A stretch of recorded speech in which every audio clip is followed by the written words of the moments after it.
affecting you, everybody knows that this is not good, right? I don't have to tell you that. I don't have to tell you that there's no energy circulating here. Okay, so you all know that. But what you may not know about this is that we see it as just, a pile of stuff. And that might be in your garage, and you can close the door on it, and you think, that's right, yeah, I'll get to that sometime. It's not really affecting me in any way. But I want you to change that thought, because everything that you have has a connection to you. Everything is alive with energy. We know that through quantum physics, first of all, because if you examine anything microscopically, we know that it's made up of atoms and molecules. It has energy to it. So these are not simply inanimate objects. But the other way in which things are seen as being alive is with our memories and associations. So everything that you have in your home is connected to you through your memories and associations. And that's why it's sometimes so hard to get rid of something even though you don't use it anymore. And that's why it ends up somewhere like this, because it's yours. You've had it a long time. You don't really want to throw it away, but you're not sure what to do with it, so you put it somewhere like this. Well, what I want to highlight to you is that because these are not simply inanimate objects, because they are connected to you, when you do that, it's like putting a piece of yourself there, a piece of your energy there.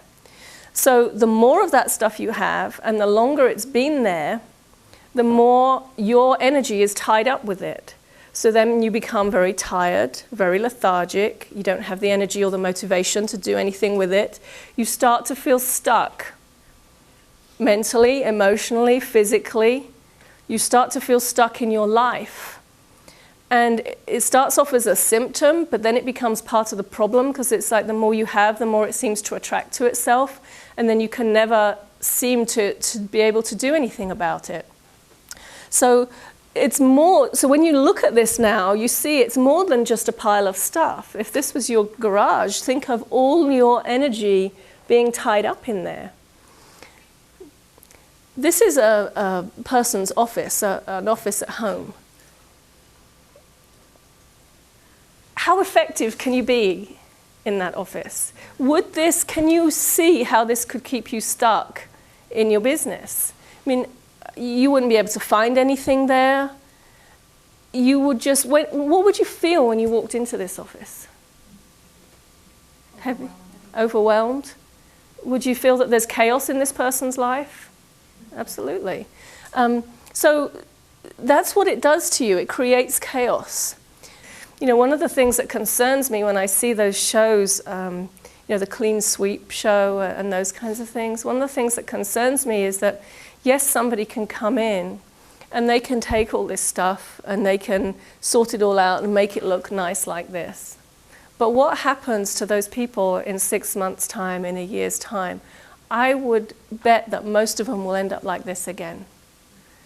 They do, because you're not addressing the underlying issues, because when you're not letting go of situations in your life, you're not letting go of stuff, and so that's what happens. So this is a direct reflection of what's going on in your life. Why this is important is not just for clutter. Some of you, excuse me, some of you may think, well, I don't have an issue with clutter. This doesn't apply to me. But what I'd like you to think about is the memories and associations you have with things, and whether or not you have something as bad as this or not. What this does is it encourages you to think about what you are surrounding yourself with. Look at the things you're surrounding yourself with and ask yourself, what does this mean to me? What are the memories and associations that come up from this? And as you start to look at that, if you have, let's say you go on vacation and you have a fabulous time and you bring back some kind of memento from that vacation.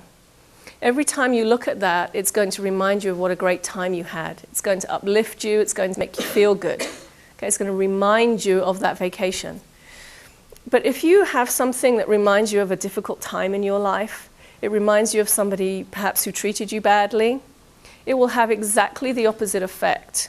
It will have the effect of pulling your energy down, of holding you back and keeping you stuck in your life. So as you start to look at things, that's what I want you to ask yourself. Well, first of all, these are the questions I ask. Do I love it? Do I need it? Do I use it? You know, does it bring me joy in any way? If you can't answer yes to any of those questions, then my question would be, why are you keeping it? And you may not know. It may, you know, sometimes people keep things for a variety of reasons. Very often it's because it's related to the past. And you just, oh, but it's from my childhood. Okay? You know, do you need to have an object or these objects to remind you of your childhood? You know, people will keep schoolwork. Or I remember one time I was going through our basement when we were in St. Louis. I had a basement, and I came across this box with all of my materials, or the reports I'd written for my degree in holistic nutrition, and there was like books and books of it, and all these